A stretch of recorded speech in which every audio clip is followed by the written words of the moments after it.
Pais com filhos solteiros aqui. Pais com filhos solteiros. Levanta a mão. Pais, mães, filhos solteiros.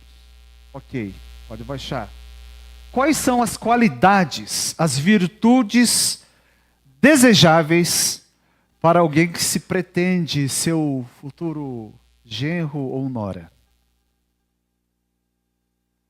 Então, você que é solteiro, o que você procura no seu futuro cônjuge? Muitos me procuram para conversar sobre essa área tão importante na vida. Gente, depois de Jesus, a principal e a maior decisão que alguém pode fazer nessa vida é com quem casar. E aí todo mundo tem listas.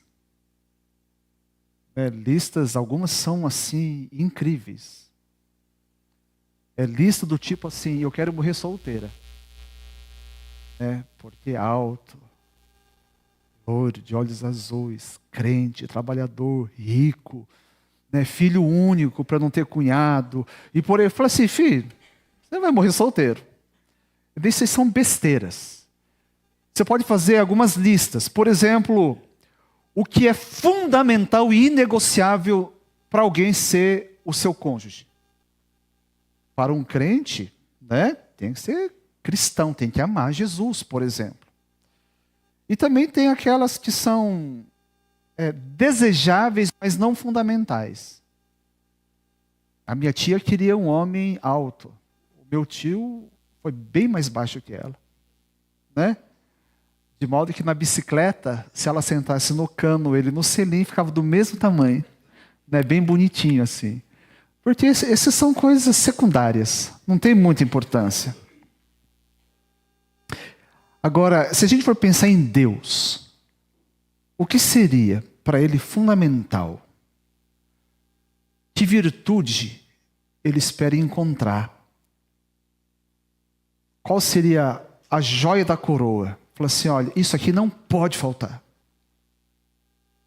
Hebreus 11, o texto dessa manhã. Nós não a leremos inteiro por causa da extensão, mas vale a pena você ler em casa com calma. Hebreus 11 apresenta uma lista de homens e mulheres, gente famosa e também anônimos, ricos e pobres, homens e mulheres, poderosos e simples, gente de várias épocas e contextos diferentes. Agora, no meio dessa diversidade de pessoas, de perfis tão diversos, há uma virtude incomum. E por isso todos esses que estão nessa lista têm essa virtude. E por causa dessa virtude, receberam um reconhecimento notável da parte de Deus. Não é para qualquer um. Esses homens e mulheres que estão em Hebreus 11 receberam essa chancela. Veja lá, versículo 16. Deus não se envergonha em ser chamado Deus deles. Em outras palavras, Deus só falou assim, olha, eu tenho orgulho. Deus aponta e fala assim, eu não tenho vergonha de ser chamado o Deus dele. Versículo 38. O mundo não era digno deles. Já pensou? Ele falou assim, em outras palavras, numa palavra mais nossa, esses são areia demais para a caçamba desse mundo. É gente que não combina. É gente tão boa que não devia fazer parte desse mundo. Destoa. O que todos eles tiveram em comum para Deus fazer esse tipo de declaração? Fé. Nós estamos nessa nova série na trilha das virtudes. E hoje o nosso tema é esse, fé. Viva hoje, crendo no amanhã.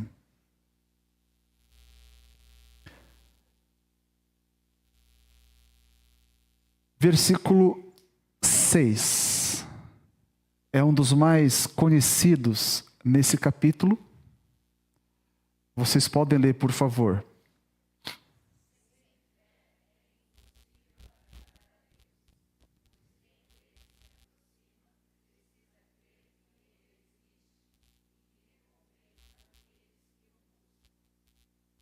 Percebam que, de acordo com a palavra de Deus, fé é crucial, é fundamental para um crente agradar a Deus. E se você ama a Deus, você vai querer agradá-lo. Assim como todo marido dessa igreja, eu sei que a maior ansiedade dele foi assim: nessa semana, como eu posso surpreender e agradar minha esposa? Então, você que é visitante dessa igreja, se reparou o sorriso bonito das mulheres dessa igreja, a culpa é dos maridos, que procuram sempre agradar, porque ama a esposa. Amém, homens? Jesus amado. Mulheres, vamos dar um amém para profetizar isso? Amém, irmãs? Amém. Pegaram, homens? Você ama a Deus? Sim ou não? Sim. Ok. Então fique comigo essa manhã, preste muita atenção. O que é fé bíblica? Versículo 1 já começa ensinando o que é fé na Bíblia. Ora, fé é a certeza daquilo que esperamos e a prova das coisas que não vemos. Isso é fé, declaração bíblica. Então, a fé não é só o início da jornada da vida do crente, porque a gente começa pela fé, né? Não está aqui o texto, mas todo mundo conhece Efésios capítulo 2, versículo 8, pela graça sois salvos mediante a fé. E isso não vem de vós, é dom de Deus, não por obras, para que ninguém se glorie. Então, o que é isso vem de vós? A salvação. Para ter salvação, então tanto a graça quanto a fé, ele provém de Deus. A gente é tão fraco, é tão nada, que nem fé a gente é capaz de ter por nossa própria conta. Então Deus faz gerar fé. A salvação é pela graça, mediante a fé que Deus nos dá. Ele faz gerar em nossos corações, e a partir daí eu tenho condição de decidir por Cristo ou não. E aqui a grande maioria de nós já decidimos por Cristo. A salvação já está conosco. Então, tem gente que pensa que a fé é necessária apenas para ser salvo. Não, isso aqui é apenas a matrícula. Porque a fé é o coração da caminhada do crente com Deus, né? É a fé que modelou a vida desses homens e mulheres aqui do capítulo 11. Todos esses irmãos listados no capítulo 11 de Hebreus, eles tiveram fé.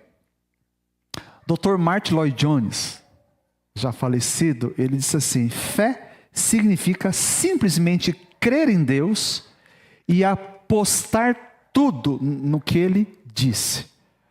Eu gosto dessa declaração do que é fé de Martin Lloyd Jones, porque ele vincula a fé com a palavra de Deus. Fé não é eu acreditar muito em alguma coisa, que alguma coisa vai acontecer. Fé tem a ver com eu acreditar muito naquele que disse, o que está escrito.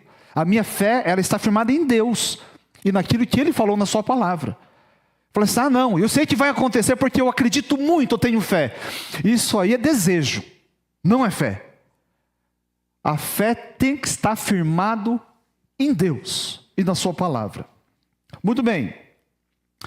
Agora, já que a gente começa a vida cristã pela fé, né? E esses homens e mulheres, assim como nós, tiveram fé, mas uma fé robusta. E essa fé, então, ela precisa ser desenvolvida. O que eu faço? Como eu desenvolvo essa fé? Porque, embora a fé seja dada por Deus, ela tem que ser desenvolvida por nós mesmos. Todo mundo aqui nasce com músculo. Todo mundo, senão você não estava nem de pé, né? Tem uns que tem mais músculo, menos músculo. Mas se você não trabalhar intensamente, né, não vai ficar, por exemplo, igual o irmão Anderson. Né, essa montanha de músculo, porque ele malha, né? Alimentação saudável, ele se cuida, por isso está assim. A fé também é uma musculatura espiritual que nós podemos e devemos desenvolver. Vamos lá. Por exemplo, pela palavra de Deus. A palavra de Deus é fundamental na vida do crente, né? Romanos capítulo 10, versículo 17. A fé vem por ouvir a mensagem, e a mensagem mediante a palavra de Cristo. Isso é fundamental. Então a fé vem por ouvir, né? E ouvir essa mensagem de Cristo. E um exemplo que a gente vê em Hebreus 11 é Noé. Veja lá, versículo 7. Pela fé, Noé, quando avisado a respeito de coisas que ainda não se viam, movido por santo temor, construiu uma arca para salvar sua família. Por meio da fé, ele condenou o mundo e tornou-se herdeiro da justiça, que é segundo a fé. Noé é alguém com quem Deus falou. A palavra de Deus chegou até ele. Num tempo em que todo mundo falava algo exatamente ao contrário do que Deus falava. Pensa, em toda a população do mundo, as vozes iam numa direção e chega Deus com a sua palavra e fala para um homem, um único homem. Você já se sentiu sozinho em algum lugar? Eu lembro quando era novo, esse negócio de ser crente era muito raro, né? Há 50 anos tinha pouco crente. Hoje em dia tem até igreja da moda. Dependendo do lugar que você fala, eu sou dessa igreja, eu falo, nossa, que chique, né? Lá em Bastos, por exemplo, a igreja lá tinha fama de ser a igreja dos ricos. Em Bastos, a primeira igreja cristã na cidade, antes da católica, foi a igreja Hollins, sabiam? Né? Todo mundo que entra na cidade passa pela igreja Hollins. E ficou conhecida, e alguns até achavam. Fiquei sabendo de maridos que falavam para a esposa. Uma esposa era crente de outra igreja, falou assim, eu não vou na sua igreja, mas se você mudar para Hollins, eu vou. Porque achava chique, ridículo isso, né? Todas as igrejas são de Jesus. Mas Noé viveu nesse tempo. E Deus falou com ele, falou assim, olha, constrói uma arca. Né, eu vou fazer chover dilúvio. Aí Noé pegou e eu falei assim, ok. Ele tinha 3 filhos, 5 anos de fé, e falou assim, meninos, me ajuda aqui, vamos começar a construir. Vai lá pegar madeira, né, pega prego, pega piche, vamos fazer. E eles lá falaram assim, beleza, pai, o que a gente vai fazer? Uma arca. O que é isso? Eu falei assim, olha, vocês vão ver pronto. Deus me mostrou como é que é. Ok. Para que essa arca? Para fazer... Por causa do dilúvio. Deus vai fazer dilúvio. E o que é dilúvio, pai? Eu não tenho a mínima ideia. Não sei o que é, mas Deus falou que vai vir dilúvio, então vamos fazer. Gente, até então nunca havia chovido na terra. E de repente Deus fala que vai cair dilúvio, e por isso faça uma arca. Noé simplesmente fez. Alguém está reformando a casa aqui ou não? Construindo? Não, ninguém. Está tudo pronto já. Logo, logo, se Deus permitir, esse ano a gente começa a ampliação dessa igreja. E eu sei que eu já estou falando antes que muita gente vai reclamar. Lembra de Noé, hein, gente? Lembra de Noé, porque vai durar alguns meses. Sabe quanto tempo levou para construir a arca? 100 dias? Não. 100 meses? Não. 100 anos. 100. Ninguém aqui vai viver 100. Talvez. Alguém quer? A Leda quer, e geral. Tá bom, então vocês vão viver até 100 anos. Mas os demais não, a gente vai morrer antes. 100 anos, gente, é muita coisa. 100 anos ouvindo zombaria. 100 anos sendo ridicularizado.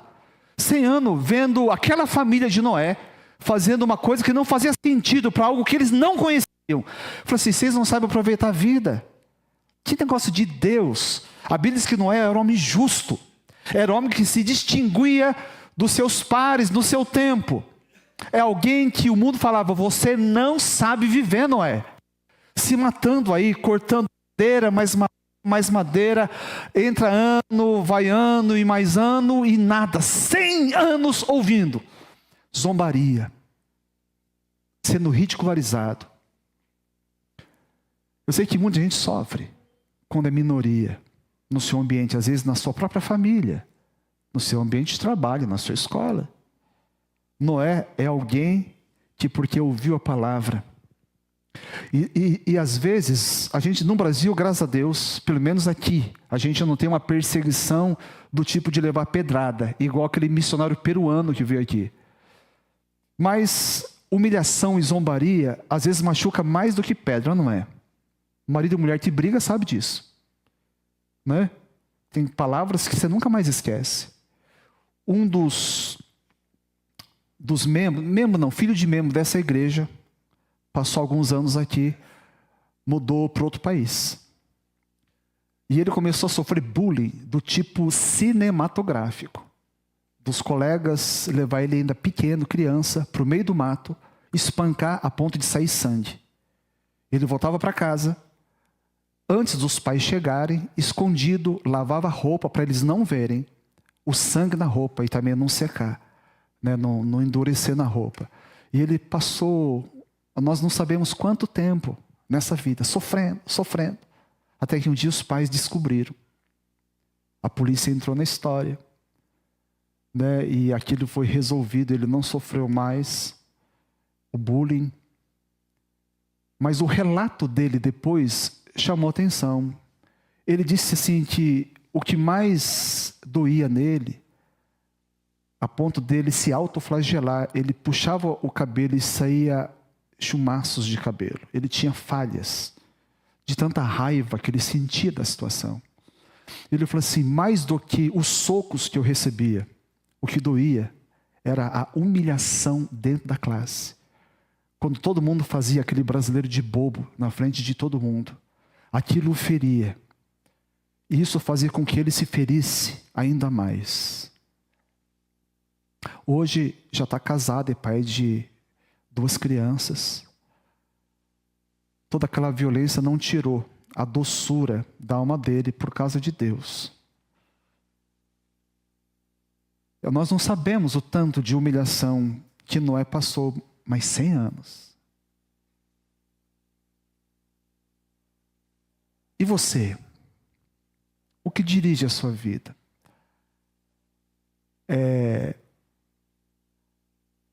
O que as pessoas dizem a teu respeito? É a opinião pública que conta? É a opinião de Deus. Noé foi um cara de fé, que ele peitou a opinião pública, e para ele importava apenas a de Deus. Quem tem fé em Jesus não se dobra diante da opinião dos homens. Agora, sem a palavra, a fé morre de fome. Nós precisamos da palavra de Deus. Por isso, crente, leia a sua Bíblia. Medite nela. Senão você jamais vai desenvolver a sua fé. Segundo, pela obediência. Não basta ser conhecedor da palavra. Tiago, capítulo 2, versículo 17. Os homens podem ler. Tiago 2, 17.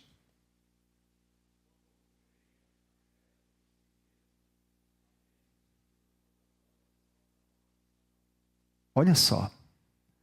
A fé pela fé apenas, se isso não produzir nada, não desencadear nada, é uma fé morta. Uma fé morta não serve para nada. Na verdade, é um outro jeito de falar que não é fé. Não é fé bíblica. Abraão é um exemplo que nós temos aqui em Hebreus 11, versículo 8. Pela fé, Abraão, quando chamado, obedeceu e dirigiu-se a um lugar que mais tarde receberia como herança, embora não soubesse para onde estava indo. Deus chamou Abraão e ele obedeceu. Quantos aqui já aceitaram um convite para um passeio, sem saber para onde vai?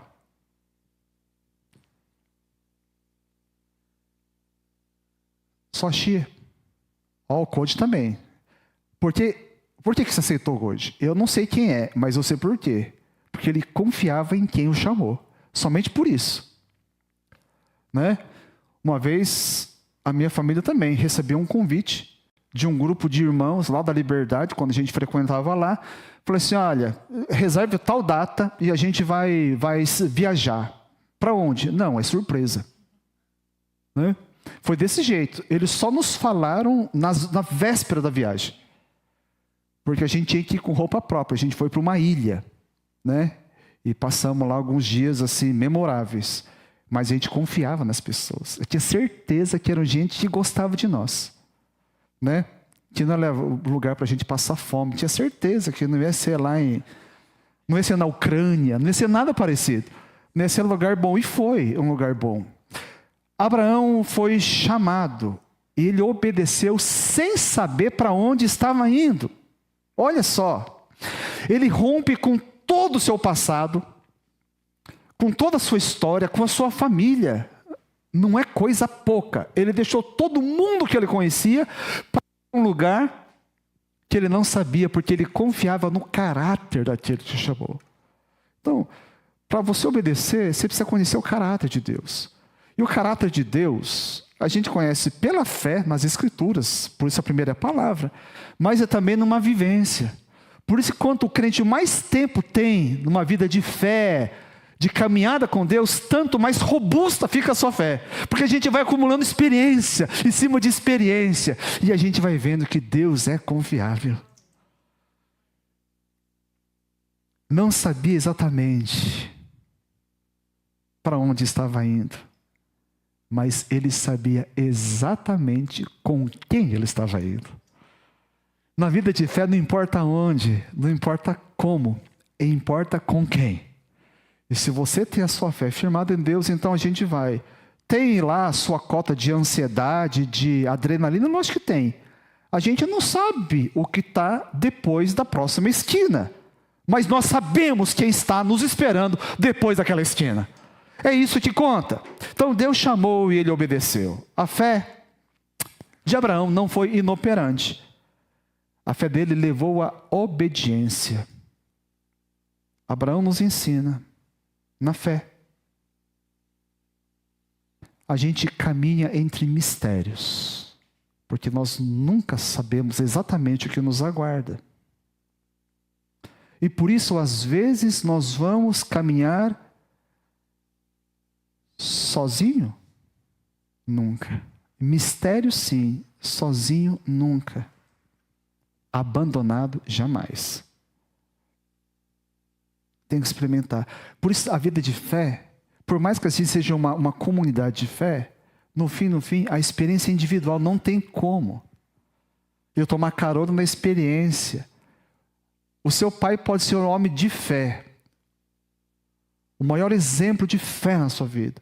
Mas se você não tiver a tua própria jornada, você jamais vai experimentar aquilo que você pode e deveria na presença de Deus. Então a fé viva caminha sobre o chão seguro e necessário da obediência. Fé que não obedece a Deus não é fé. Você é uma pessoa de fé? Amém?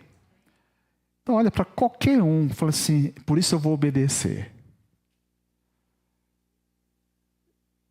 Por isso eu vou obedecer, Anderson. Eu vou. Desenvolve também a fé pela oração. E tem uma passagem assim, muito interessante, porque às vezes, eu não sei você, mas tem dia que eu acordo com uma fé, que parece que se sair um tigre lá na frente, eu pego ele no dente. Né? Eu sei que você também é assim. Não tem dia que você acorda assim? Você acorda muito macho, não é? Mas tem dia, meu Deus, tem dia que o negócio fica complicado, né? Não dá muita coragem de sair da cama. Ou não? Eu acho que o crente normal é assim, né? Tem alguma normal aqui ou não? Não, tá. Crente normal, a nossa vida não é assim, lá em cima. Tem a oração de um pai lá em Marcos capítulo 9, versículo 24, ele tinha um filho. E o filho dele era tomado por demônios. E esses demônios lançavam ele, jogava ele, e o pai não sabia o que fazer. Então ele pede para os discípulos não fazem nada, pede para Jesus, e eu falo assim, olha, se eu posso, tudo é possível ao que crê. Se você crê, é possível. Olha só, que frase mais interessante desse pai para Jesus. É a oração dele para Jesus. As irmãs podem ler. É Marcos 9, 24.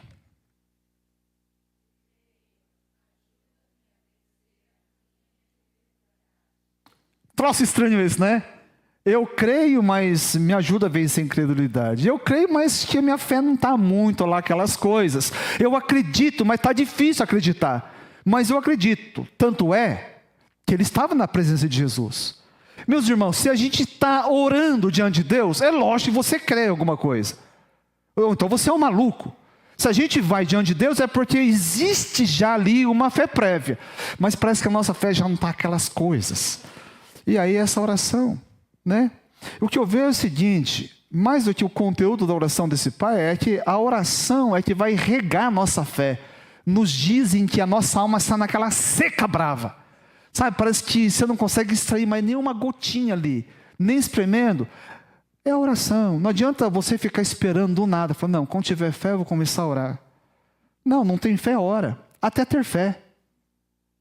E quando tiver fé, continua orando. É por isso que o crente vai orar com ou sem fé.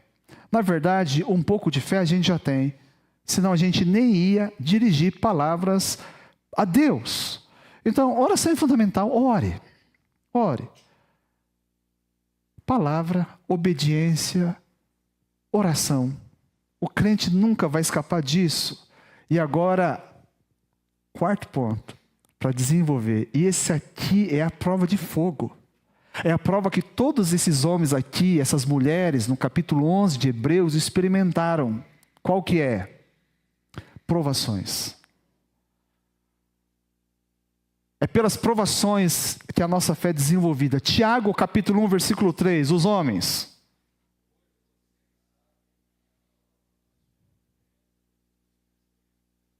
A prova da fé produz perseverança. E Abraão é um cara aqui que venceu. Os outros também, vamos pegar Abraão, versículo 17. Pela fé, Abraão, quando Deus o pôs à prova, ofereceu Isaque como sacrifício. Aquele que havia recebido as promessas estava a ponto de sacrificar o seu único filho. Se tem uma prova na vida de alguém, é mexer com aquilo que você mais ama, mais preza. Não é? Tem gente que são bens materiais. Tem gente que é o cônjuge. Quase a totalidade das mães são os filhos. Então não é coisa pouca. Deus tinha feito uma promessa. Olha só a prova da fé em Abraão. Oferecer o seu filho. Abraão já tinha mais de 100 anos, porque com 100 anos ele teve Isaque. O homem estava bem idoso. O mais idoso dessa igreja é mocinho, perto de Abraão nessa idade. O filho dele que carregava o quê? A promessa. Através dele você vai ser pai de multidões. Se matasse aquele ali, como seria a promessa de Deus? A fé de Abraão está nisso. Que ainda que ele matasse aquele filho, Deus ia cumprir a sua promessa. Ah, mas isso não faz sentido. A fé muitas vezes não faz sentido. Ela está além, né, da nossa compreensão. Abraão nos ensina que a fé que vence a prova é aquela fé que continua crendo mesmo quando não entende. Presta atenção, não tem problema. Se Abraão tivesse aqui, eu falei assim, meu filho e minha filha, não tem problema não entender. Deus manda crer. Porque muitas vezes não vai fazer sentido do nosso ponto de vista. A fé só manda fé. É crer, não é entender. Não precisa entender. Para você não esquecer disso, porque você vai chegar em momentos na sua vida que não vai fazer sentido. E você vai lembrar que um dia, num culto, você disse para você mesmo: não preciso entender. Você pode repetir isso? Não preciso entender. O que é isso? Certamente Abraão não entendeu, mas ele creu. A fé que é testada é a fé que é aprovada. Se a gente não desistir, é a fé que amadurece. Então vamos ver alguns exemplos de fé viva aqui em Hebreus. No versículo 4, a gente não vai projetar, tá? Eu vou passar aqui, depois a gente vai seguir outros. Mas a Bíblia diz que Abel foi alguém que foi um exemplo de fé. Ele ofereceu com fé, e por isso o seu sacrifício foi aceito. Olha só, né? É oferecer com fé. Com fé. Por isso, Deus aceitou. O crente, tudo que faz para Deus, se não for com fé, se for por religiosidade, se for para cumprir com o protocolo da igreja, se for para fazer porque senão os outros vão ver o que vão pensar, pode até fazer, mas você está perdendo tempo. Deus não aceita. Nosso irmão Abel ensina isso. No versículo 5, a Bíblia fala que ele andou com Deus. E por isso Deus o levou. Gente, que biografia mais tremenda.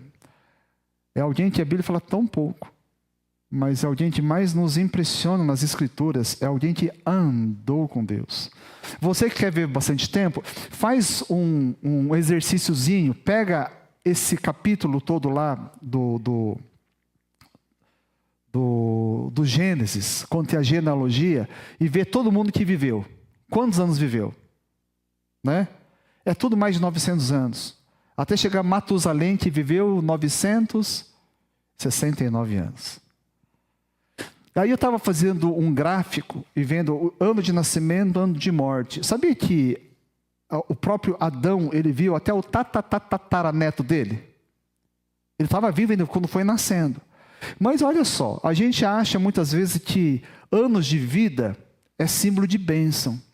A pessoa que mais tempo viveu foi Matusalém. E se aquelas datas estão exatas, eu acredito que estão, Matusalém morreu no ano do dilúvio. O cara viveu e literalmente morreu na praia. Já pensou? É triste, né? E o camarada que menos viveu foi Enoque, 365 anos. Morreu novinho, coitado. Aliás, não morreu, né? Deus o tomou para si. Então, anos de vida não é o que conta. É desses anos que a gente tem, o quanto a gente andou na presença de Deus.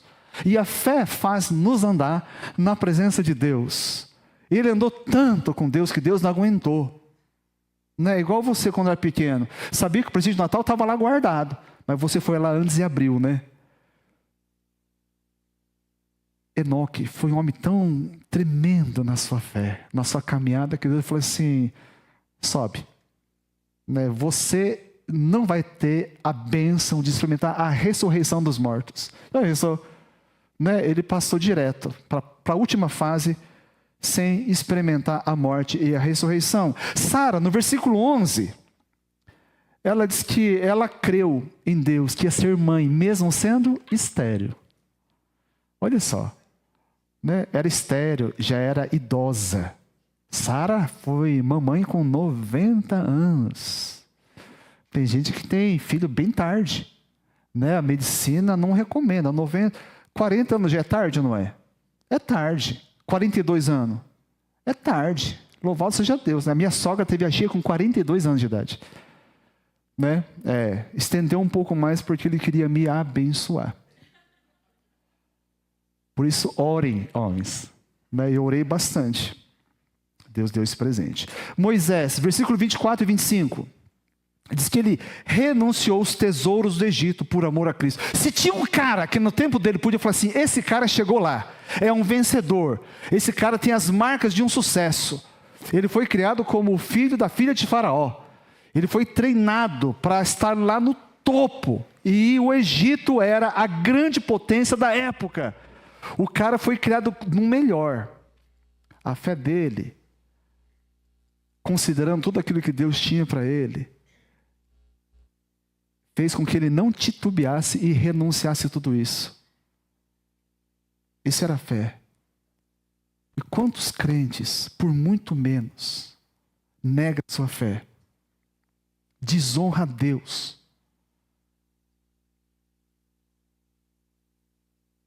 por causa de um pouquinho de lucro a mais, alguma vantagenzinha. É uma fé inoperante. Moisés, ele largou tudo, abandonou tudo, e ele estava no topo, por causa do amor a Cristo.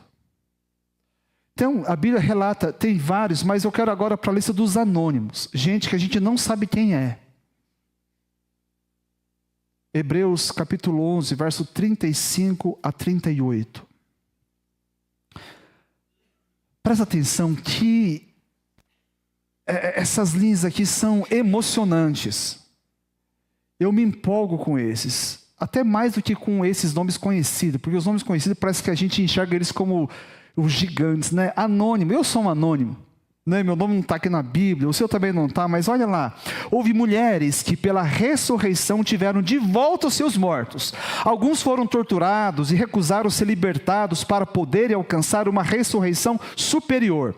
Outros enfrentaram zombaria e açoites. Eu quero parar um pouquinho aqui. Muita gente pensa que porque tem fé não vai passar por lutas. Porque tem fé e serve a Deus, vai viver sempre lá em cima e nunca aqui embaixo. Não vai passar por dificuldades, por apertos. Olha só, nesse capítulo que fala sobre fé, o que aconteceu? Foram apedrejados, 36 outra vez. Outros enfrentaram zombaria e açoites. Outros ainda foram acorrentados e colocados na prisão, apedrejados, cerrados ao meio, postos à prova, mortos ao fio da espada. Andaram errantes, vestidos de pele de ovelhas e de cabras, necessitados, afligidos e maltratados. O mundo não era digno deles. Vagaram pelos desertos e montes, pelas cavernas e grutas.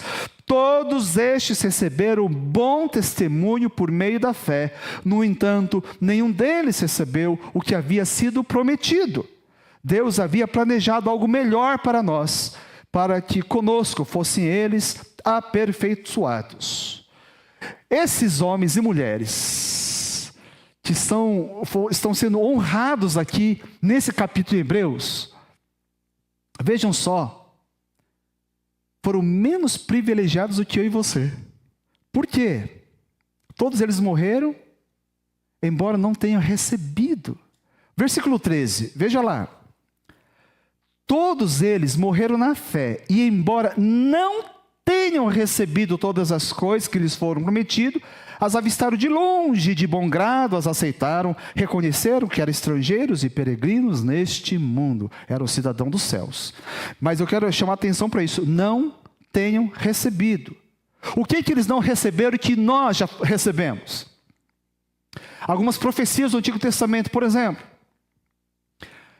o Messias já veio.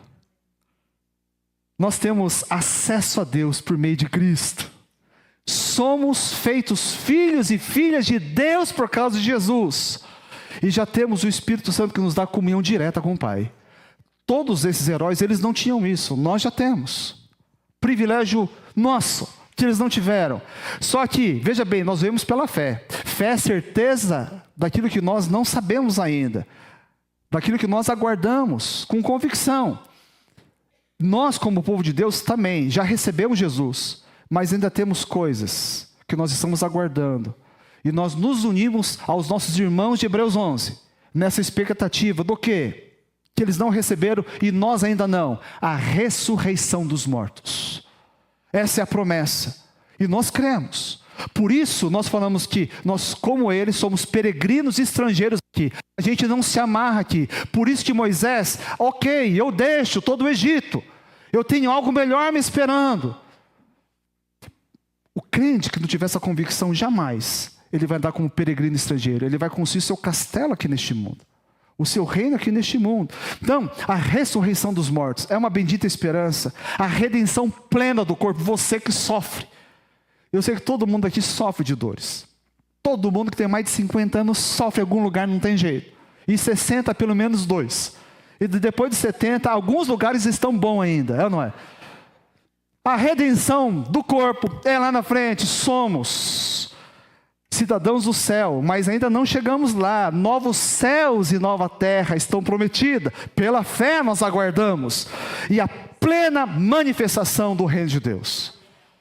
Por isso, até lá, a gente vai enfrentar dores, tristezas, perseguição. Tudo isso faz parte. Mas não tem problema. Porque, como diz o versículo 1, ora, a fé é a certeza daquilo que esperamos. É a prova das coisas que não vemos. Nós temos fé nisso que nós aguardamos. Então, um chamado para hoje, para nós, está no capítulo 12, versículo 2. Vamos lá, todos juntos.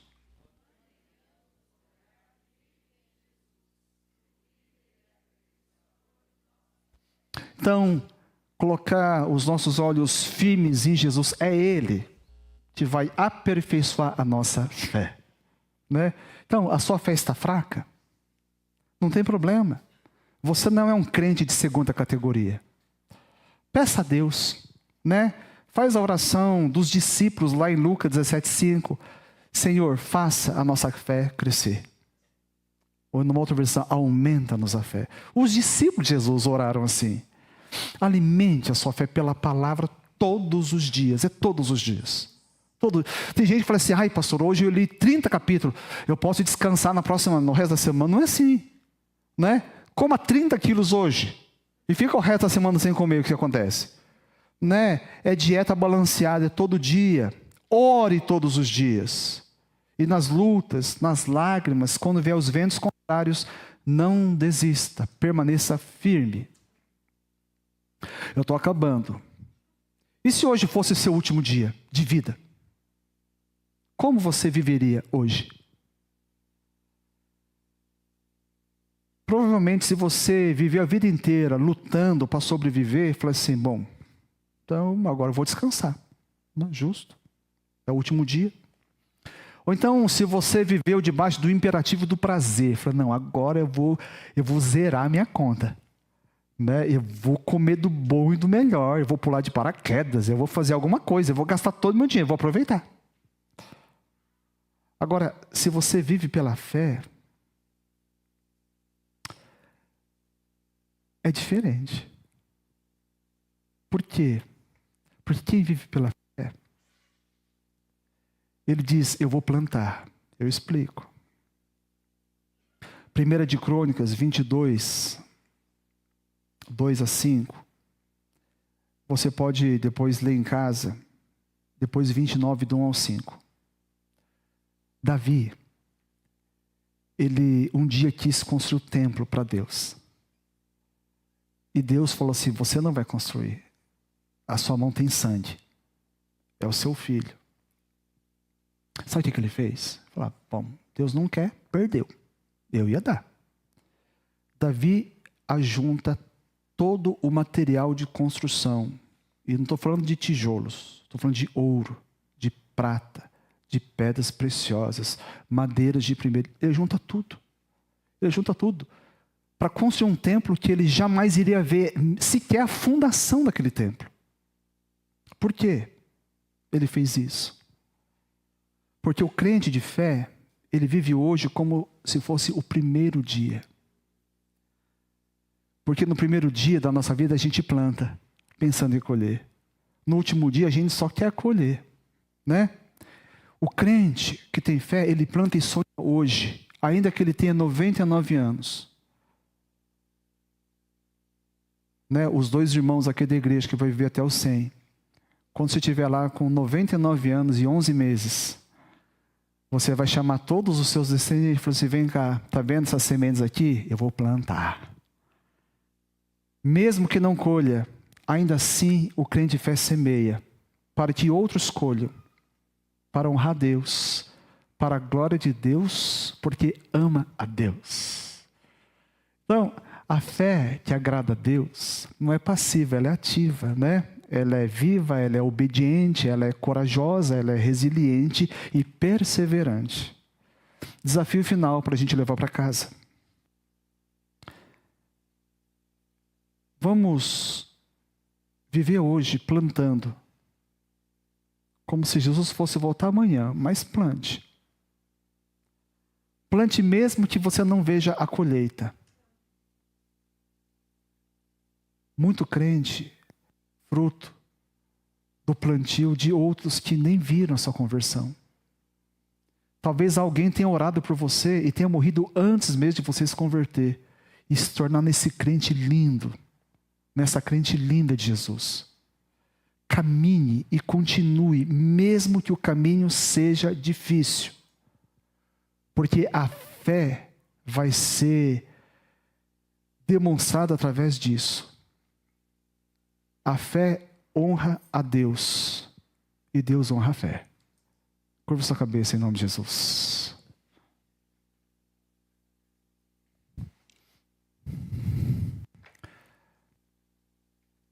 Você que está com a fé meio fraquinha, até acendeu alguma coisa nessa manhã, mas está uma fé fraquinha, está precisando de mais fé, está passando por lutas, fica de pé. Quero orar por você de maneira bem especial. Tem alguém assim nessa manhã?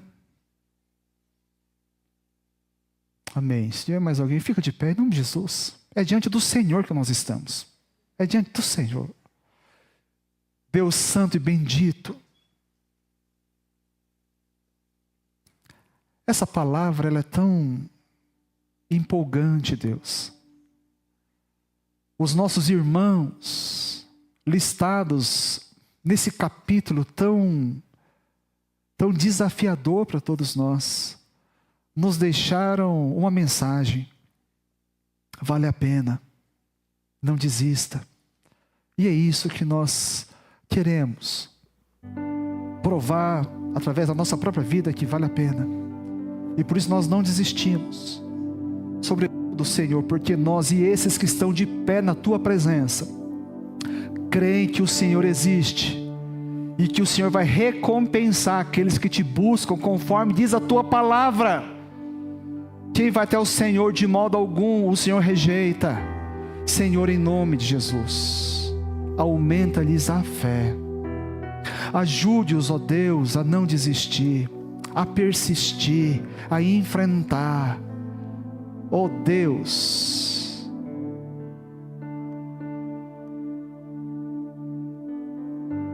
e então vão experimentar algo muito bonito da Tua parte.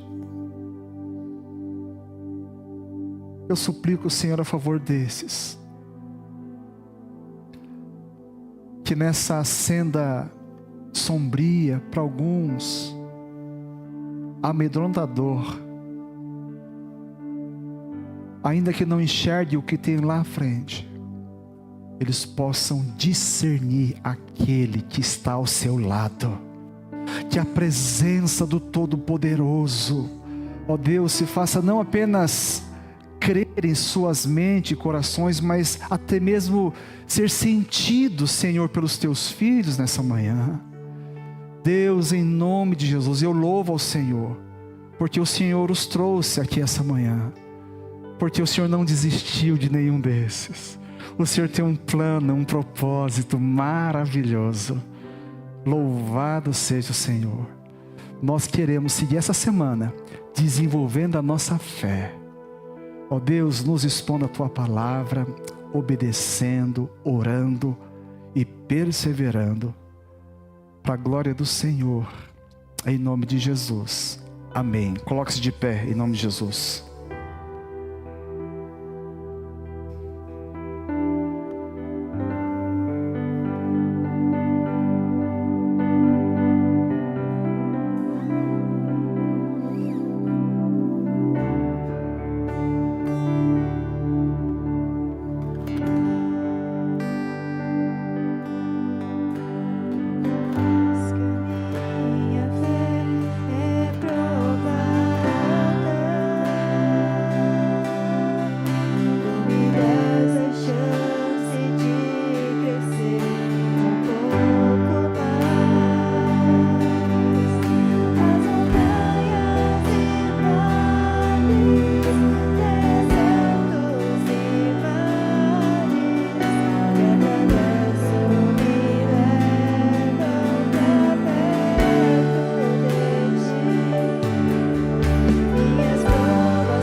a graça do nosso Senhor e Salvador Jesus Cristo, o amor de Deus, o Pai, a comunhão e a consolação do Espírito Santo seja com cada um aqui e com toda a igreja de Cristo. Amém e amém.